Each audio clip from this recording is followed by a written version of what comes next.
Oke, selamat malam teman-teman surveyor sekalian. Jumpa lagi bersama saya Abdul di Surveyor Modern. Pada video kali ini, saya akan mencoba melanjutkan pembahasan mengenai survei fotogrametri atau foto udara yang menggunakan drone yang sudah bersistem RTK ya. Di kesempatan kali ini saya akan memberikan tutorial kepada kawan-kawan sekalian bagaimana caranya melakukan pengolahan data foto udara dari drone yang sudah bersistem RTK. Kebetulan saya punya data hasil dari pengambilan menggunakan drone DJI Phantom 4 RTK ya. Jadi pada metode ini saya akan coba menjelaskan untuk pengolahan menggunakan akuisisi data RTK maupun Encrypt ya, outputnya sama. Langsung saja bisa kawan-kawan lihat ya. Jadi ini merupakan output dari pengambilan foto udara menggunakan drone DJI Phantom 4 RTK menggunakan metode Encrypt ya. Kita langsung mengikat ke course. Nah, untuk hasil foto dari si drone ini, dia sudah terkoreksi ke course ya, sehingga memiliki akurasi koordinat level senti seperti di sini teman-teman ya. Jadi ini koordinat yang sudah nempel ke fotonya ini sudah memiliki akurasi RTK atau memiliki akurasi dengan ketelitian level cm ya. Untuk selanjutnya kita bisa langsung melakukan pengolahan di software Agisoft Metaset atau juga bisa di software Pixport D, APS-Mensi dan lain sebagainya. Itu disesuaikan dengan software yang biasa kawan-kawan gunakan aja. Sedikit informasi ya kawan-kawan sekalian.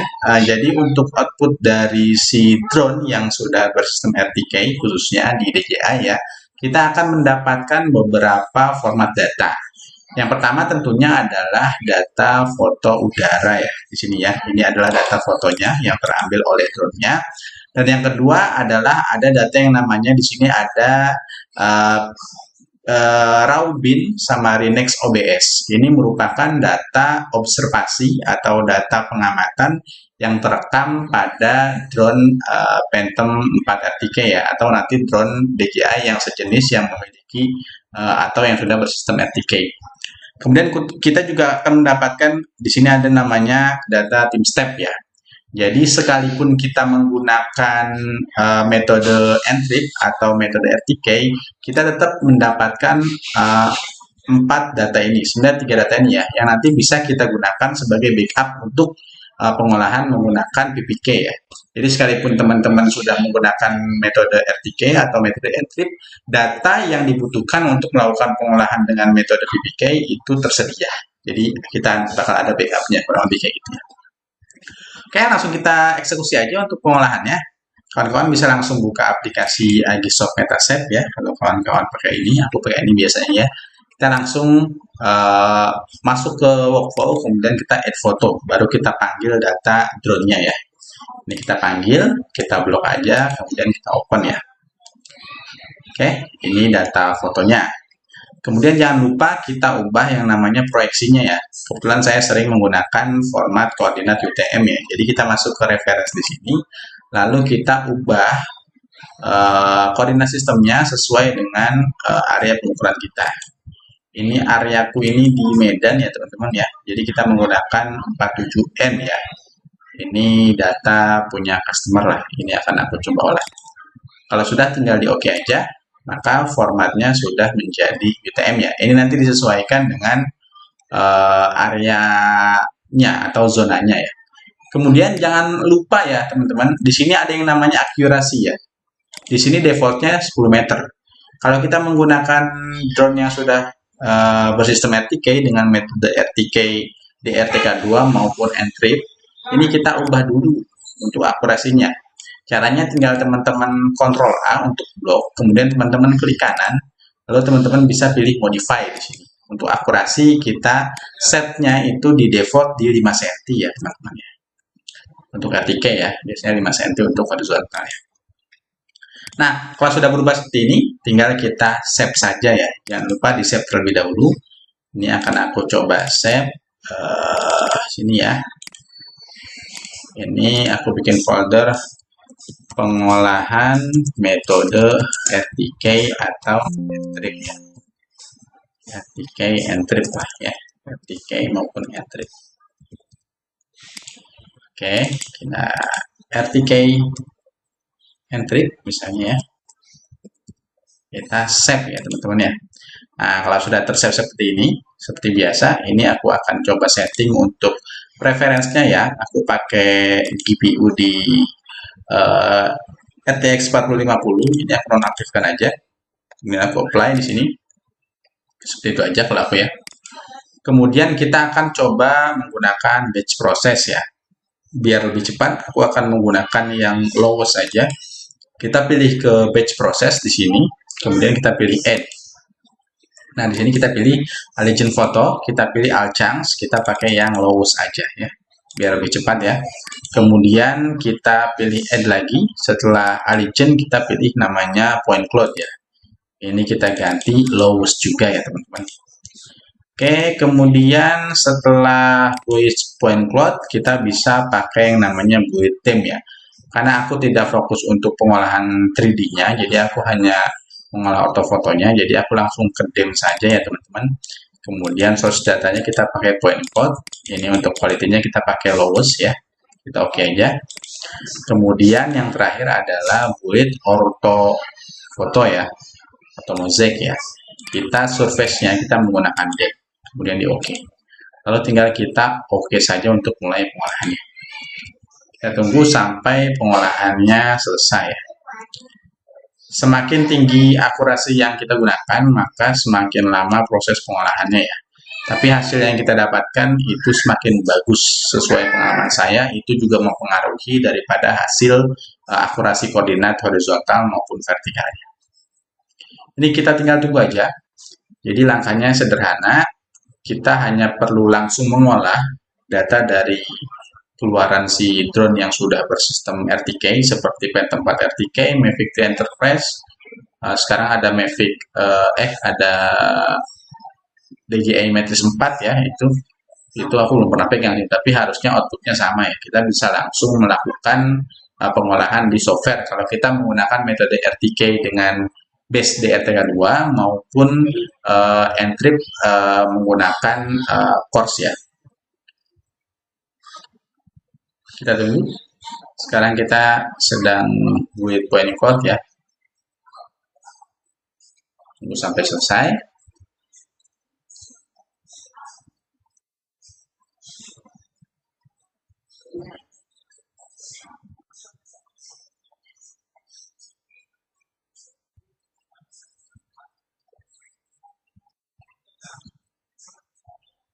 Ini sengaja nggak aku cut ya teman-teman ya. Harusnya cepat ya teman-teman.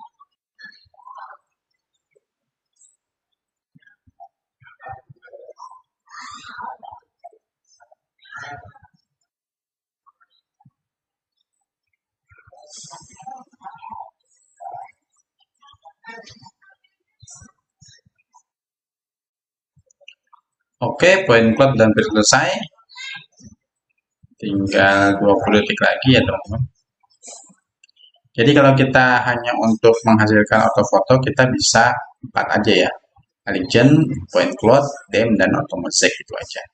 Kecuali kalau teman-teman ingin membuat 3D model ya, itu nanti ada tekstur, ada mesh, itu bisa teman-teman generate ya, atau teman-teman olah di bagian.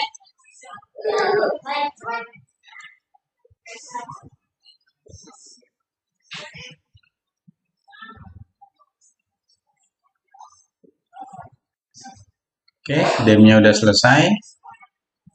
Setelah dem udah selesai, tinggal automosaic ya.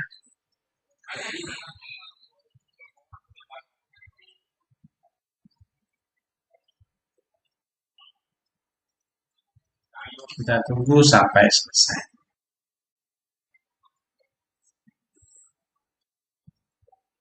Ini sedikit aku pause ya teman-teman ya. Oke teman-teman sekalian, ini proses pengolahannya sudah selesai teman-teman ya. Ini perlu waktu 4 menit untuk build auto ya. Ini totalnya sekitar 4, 5, 6 menitan ya. Yang lowest. Nah, di sini kita bisa cek hasilnya. Ini 300 foto ya teman-teman. Ini kita bisa cek. Nah, ini hasilnya. Kita pakai Lowos ya. Tapi semakin tinggi akurasi yang kita gunakan, maka hasilnya semakin bagus. Ini kita akan coba cek untuk hasil akurasinya ya. Tinggal kita ekspor saja. Cuma yang diekspor adalah reportnya ya di sini. Misalnya processing DJI Phantom 4 RTK metode encrypt ya. Tinggal kita oke saja. Kita cek di sini report ya. Set. Tunggu, dia akan menjadi PDF ya teman-teman. Nah, bisa dilihat ya. Ini kita cek untuk akurasi di koordinatnya. Ya, ini teman-teman ya. Jadi untuk akurasi XY ini errornya hanya sekitar 1,3 mm ya teman-teman. Sedangkan untuk Z ini errornya di 2,6 mm ya. Cuma ini masih belum kita bandingkan dengan titik ICP ya. Sebenarnya kalau untuk pengujian akurasi itu kita memerlukan yang namanya titik ICP atau Independent Control Point ya. Jadi perlu diingat, untuk menentukan akurasi sebuah data, kita harus memiliki data pembanding yang kita anggap paling benar. Jadi untuk realnya itu hasil akurasi bisa kita lihat ketika kita sudah bandingkan dengan data yang kita anggap paling benar. Kalau dalam hal survei foto udara, kita perlu yang namanya data ICP ya. Oke teman-teman, bisa dilihat ya. Nah ini ya, ini pakai yang Lowos ya teman-teman ya. Nah ini hasilnya, bisa kita lihat. Nah ini cukup lumayan sebenarnya ya. ISD yang kita dapat juga masih di bawah 5 cm ya, 4,18 ya. Selanjutnya kita tinggal ekspor saja ya teman-teman. Tinggal kita ekspor datanya, untuk ininya kita ekspor ke KML misalnya ya. Kita untuk cek misalnya plot KML ya. Kita coba nanti overlay ke Google Earth ya teman-teman. Ini kita pilih WebP ya, biar dia transparan ya. Kita oke. Tunggu diekspor.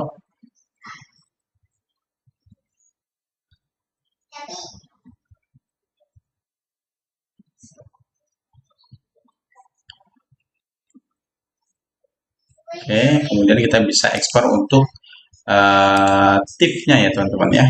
Misalnya citra ya. Kita aplikatifnya di sini ya. Ini kita kasih nama citra misalnya ya. Kita oke aja. Dan DEM juga bisa kita ekspor ya.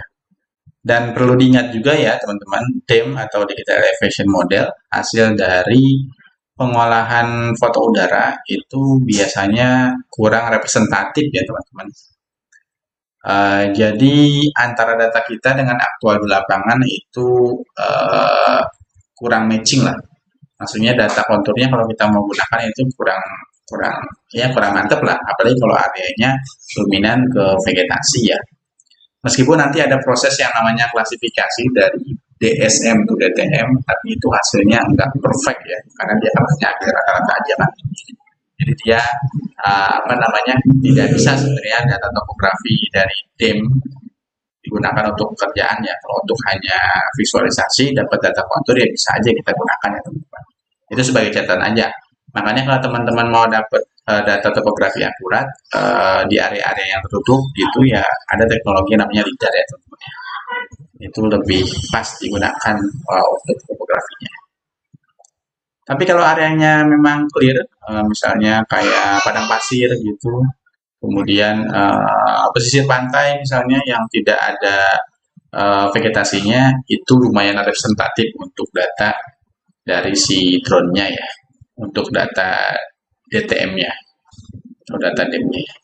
Ini sudah selesai, bisa langsung kita cek aja datanya di sini ya teman-teman. Ini plot KML-nya, kita coba buka.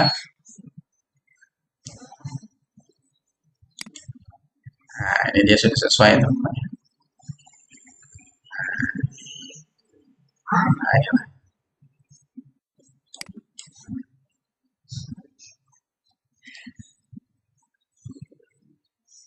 Ya, jadi kalau saat overlaying gini, lagi overlay data gini, data yang benar itu ya data kita ya, karena data kita kan sudah diambil menggunakan drone yang sudah bersistem RTK ya.